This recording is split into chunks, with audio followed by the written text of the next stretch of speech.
and hopped aboard what they call a train to a country that really was number one in education.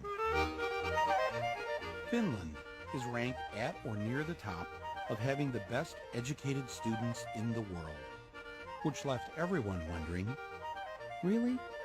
Finland? These are the people who gave us the air guitar championship and the sports of cell phone throwing and wife carrying. These are the geniuses that cracked the code to good education. I mean, how is it that the kids in Finland are ahead of the rest of the world? So here's what happened. Back in the day, Finland's schools sucked on the level that ours suck on. When they tested the world's kids, both Finland and us were usually about the same, somewhere down the list of nations. But Finland didn't like that. So they tried some new ideas, and in no time, Finland shot to the top of the world. Their students were number one. How did they do that? That was the one question I wanted an answer to, and I went straight to see the enemy's Minister of Education. Before I could say anything, she blurted out their top secret. They do not have homework. Wait, so you reduce the homework you give them at school? Yes. They should have more time to be kids, to be youngsters, to enjoy the life. How many hours of homework did you get last night? About 10 minutes or something. 10 minutes of homework? Yeah. Maybe 15 minutes or 20 minutes. 20 minutes, but not so 20 much. minutes. Yeah. Well, if I would have done the homework, I think it would be like 10 minutes tops. Usually I don't really do homework that much.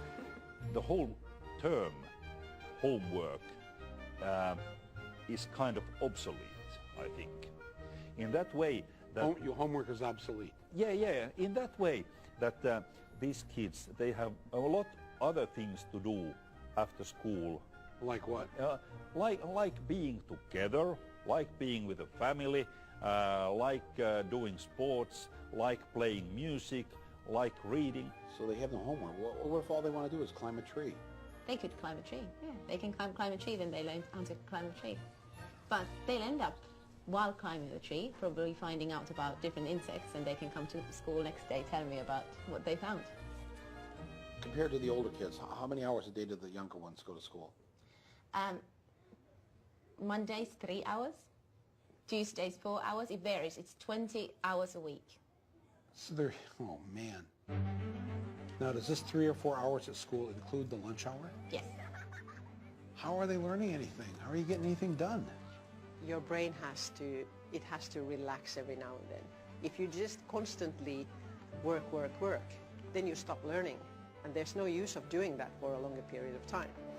Finland students have the shortest school days and the shortest school years in the entire Western world. They do better by going to school less. How many languages do you speak? English, yeah. Swedish, Spanish. Finnish and Swedish. Finnish, English and German. French, German. Finnish and English. English, Swedish and French and Spanish. So you were an exchange student in the U.S.? Yeah. When you got back here in school, what did you notice that you felt relieved about? No more multiple choice exams. No multiple choice exams here? Or very few of them, if any. Really? All of my exams in the U.S. How do you answer the question right if it isn't listed as one of the 4 choices? You write your answer. You have to know it, actually. Yeah. You actually have to know it. Yeah.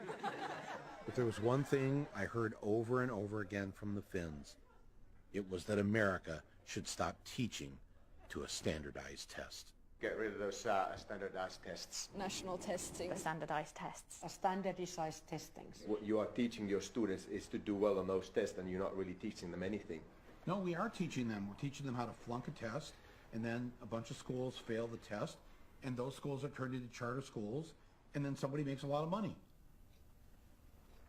But school is about finding your happiness, finding finding a way to learn, What makes you happy?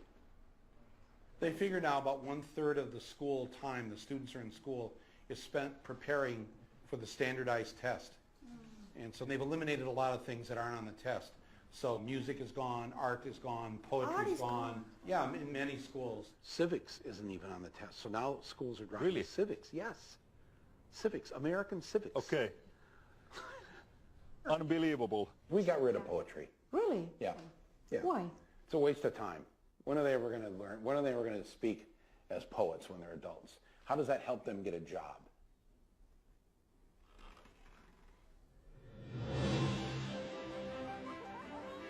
We try to teach them everything that they need so that they could actually use their brain as well as they can, including PE, including arts, including music, anything that can actually make brain work better. The children need to be baking, they should be singing, they should be doing art and going on nature walks and doing all these things because there's this very short time that they're allowed to be children.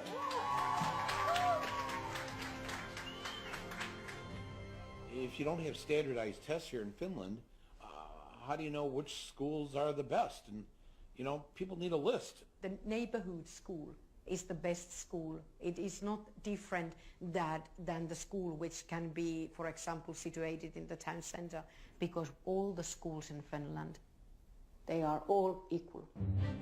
When we move to a new city, we never ask where the best school is. It's never a question. So nobody has to shop for schools. There's nothing different in any of our schools. They are the same. It is illegal in Finland to set up a school and charge tuition. That's why, for the most part, private schools don't exist. And what that means is that the rich parents have to make sure that the public schools are great. And by making the rich kids go to school with everyone else, they grow up with those other kids as friends. And when they become wealthy adults, they have to think twice before they screw them over. In the United States, education is a business. There are corporations making money. Here, it's so student-centered that when we had to redo our playground, they had the architects come in and talk to the kids. Were they listened to? Yes, yes. There are things on our playground that the students really wanted. Being in school here is more independent. We're treated more like adults than in the United States. Yeah. I mean, we don't need a hall pass to go to the bathroom during class. Yeah. We'll see students commuting on the subway, even as young as 7 and 8, going on their own to school. When I started doing teacher training practice back in the US, I was in these certain neighborhoods teaching these kids and telling them, you can be anything you want to be when you grow up. This is kind of a lie. And when I came to Finland, a lot of my teaching is based on what the kids want and what they see for their future. So it doesn't feel so false to say you can really be whatever you want to be when you grow up, because they're making it happen already. They already have such power.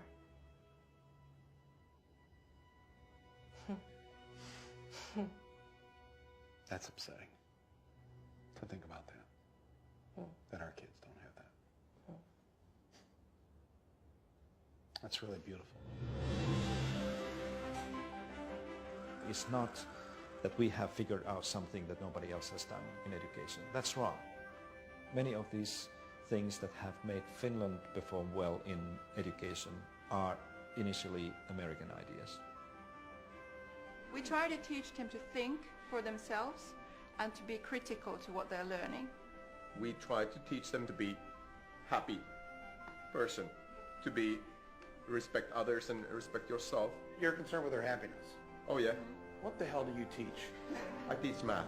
So the math teacher says the first thing out of your mouth of what you wanted these students to get out of school was to be happy, to have a happy life. Yeah. And you're the math teacher. Yeah. When do they have their time to play and socialize with their friends and grow as human beings? Because there's so much more life around than just school. You want them to play? I want children to play. And that was the principle.